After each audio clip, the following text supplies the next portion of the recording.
Ladies and gentlemen, hello, and you are watching TTV News from TayNinhTV Radio on television station. And now we come into details.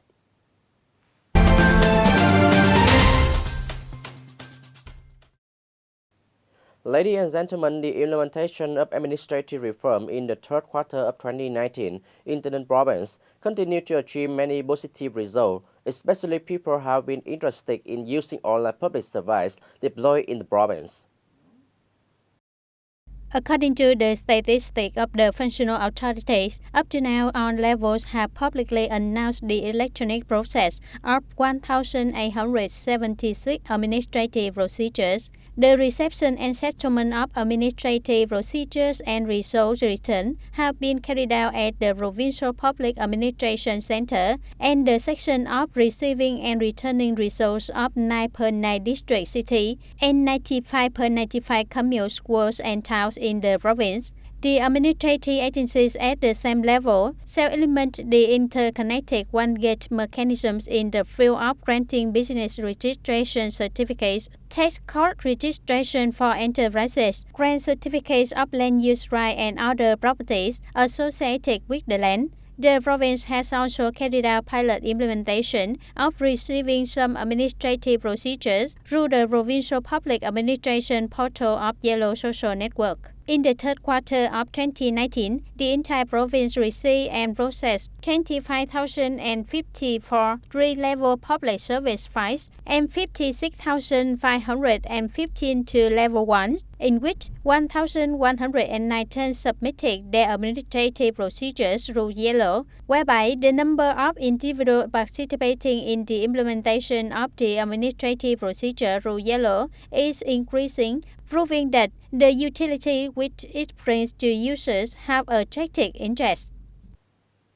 In order to ensure the balance of supply and demand of essential commodities, stabilization of commodity market by the end of 2019 and 2020 Lunar New Year, the People's Committee of TayNinhTV province issued a plan of strengthening management and operation of price stabilization in the province market, whereby the Provincial People's Committee assigned the Department of Industry and Trade to lead, monitor, and evaluate the supply and demand sources of goods, especially those with high price fluctuation in the province, so that it can take the initiative in ensuring the balance of supply-demand market stabilization and avoiding the shortage of goods or disrupting the flow of goods, causing sudden price increases. In addition, it should urge businesses to implement activities of domestic trade promotion and consumption stimulus programs. It also needs a mechanism to support, prioritize, and create favorable conditions for enterprises to participate in the program of stabilization, expand the distribution network of goods to densely populated areas, industrial parks, and remote communes.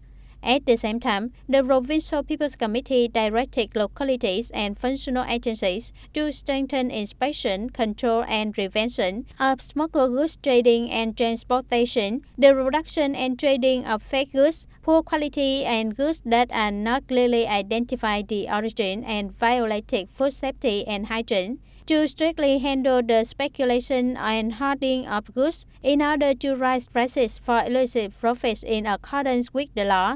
It is expected that the stock goods price stabilization during 2020 Lunar New Year in the province, with 8 essential items including rice, sugar, cooking oil, pork, chicken, eggs, sugar, and vegetable fruits, were about 162.6 billion Vietnam đồng.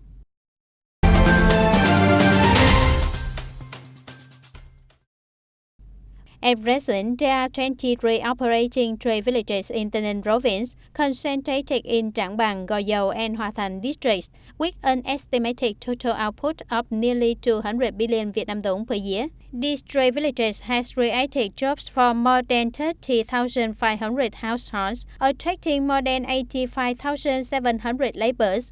The monthly average income of workers is between 3,000 to 6,000 Vietnam đồng.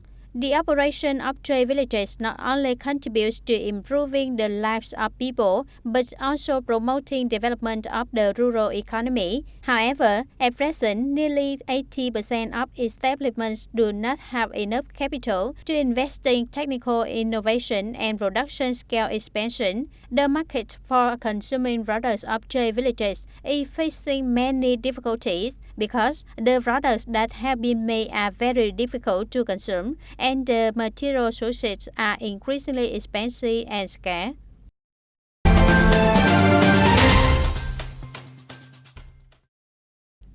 According to a report of the Tax Bureau, in 11 months of 2019, the domestic tax revenue was estimated at over 7,260 billion Vietnam dong, reaching more than 98% of 2019 estimate and up to 114% over the same period. In general, many budget revenues increased over the same period, such as non-state revenue of 25.3%, state enterprises revenue of 4.4%, lottery revenue of 9.7%, registration fee collection of 29.18%, personal income tax of 25.4%, revenue from foreign capital enterprises of 56.6%. Remarkably, up to now, there have been 5 out of 9 districts and cities in the province met and exceeded the domestic tax collection plan ahead of schedule, including Châu Thành, Trảng Bàng, Bến Cầu, Dương Minh Châu district and Tây Ninh city, in which Châu Thành district led the whole province, with revenue reaching and exceeding 114% of the whole year target before 3 months. In the last month of 2019, the whole tax sector has launched an emulation with the plan to complete the total domestic revenue in Tây Ninh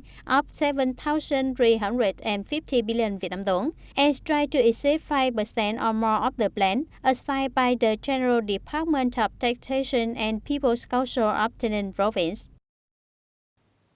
Ladies and gentlemen, TayNin Young Entrepreneurs Association currently consists of about 150 members, including quite young business owners brought in age and seniority. But as starting a business, they are people who have a hard heart and a cold head, dare to think, dare to do, willing to face risk, failure to achieve success. In the end of today's program, we follow the report, the startup of young business. Mr. Đặng Khánh Duy, born in 1988, is the owner of Tân Nhiên Rice Paper Factory, located at Trường Đông Khâm Yêu, Hòa Thành District. In 2018, as beginning startup, he worried a lot about how to produce rice paper with differences from traditional ones, especially to overcome the crunchy disadvantages and have to dip in liquid as eating. The material that he chose to produce rice papers is made from wheat flour, salt, and does not use preservatives, mixed with modern close production technology, from cooking flour, cutting to drying rice paper by infrared oven. He has produced rice papers with the advantages of being soft, thin, and not having to dip into water before eating.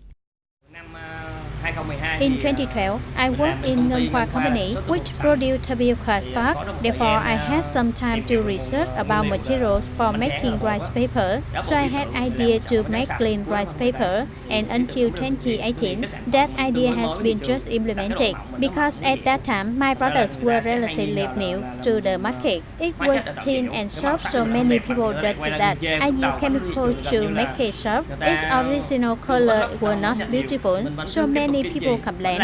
However, I still kept my standpoint. In the beginning, if any batch was bad, I sold it at a low price. About 3 months, the consumers started to trust my products, and the output started gradually increasing and have a stable output.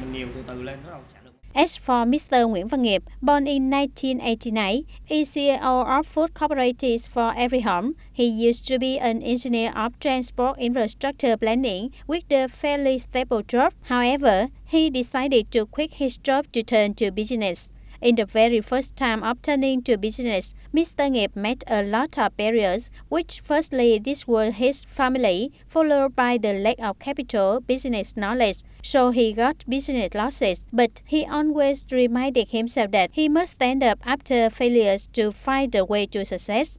In 2016, the young man Nguyễn Văn Nghiệp returned to Tây Ninh to start a food business, including vegetables, fruits, fish, pork, beef, chicken, etc. His first target was not only profits, but also he would like to bring safe products to consumers.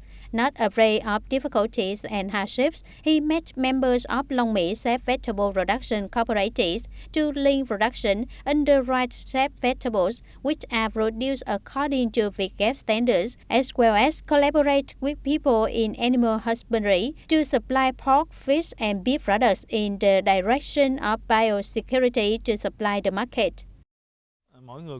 Every person has a predestined love to profession. I myself used to try many different businesses, but as trading food, it like a predestined affinity, and luckily I can do it. It has potential because it is the daily demand of everyone. I aim to trade fresh, poor products.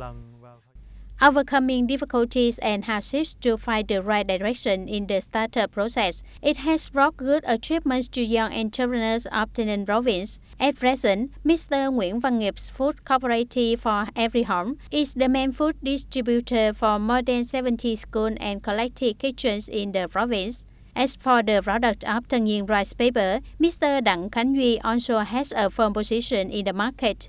His facility supplies averagely about 50 tons of products every month, with the system of product distribution agents, which have been opened in many provinces and cities across the country. Especially, Mr. Đặng Khánh Duy is also one of the two typical young entrepreneurs of Tây Ninh province who was nominated to receive the title of Excellent Startup Young Entrepreneurs in 2019 by the Vietnam Young Entrepreneurs Association. Ladies and gentlemen, that's all for today TTV News. Thank you for being with us and goodbye for now.